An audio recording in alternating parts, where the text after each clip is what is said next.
Ang cordless air pump na ito ay hindi isang ordinaryong pump. Sa 4 na built-in na function, ang pump na ito ay hindi nangangailangan ng mga wiring at tumatagal lamang ng ilang segundo upang ganap na mapataas ang iyong gulong, na ginagawang komportable at walang stress ang iyong biyahe. Ang bomba ay nilagyan ng digital display na maaaring tumpak na mahulaan ang presyon ng gulong, anuman ang mga kondisyon ng kalsada.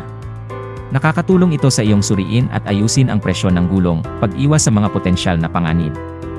Bilang karagdagan, ang ligtas na LED lighting system ay mayroon ding flashing light function na maaaring magamit bilang emergency flashlight sa gabi. Hindi lang ito pump, ang produktong ito ay maaari ding gamitin bilang electric battery para i-charge ang iyong cellphone kapag lalabas. Sa isang compact at maginhawang disenyo, ang pump ay hindi kumukuha ng maraming espasyo sa kotse, na angkop para sa parehong mga kotse at motorsiklo. Ito ay isang produkto na hindi mo mapapalampas, hindi mo na ito mahahanap muli. Mabilis na i-click ang link sa ibaba upang magkaroon ng isa ngayon.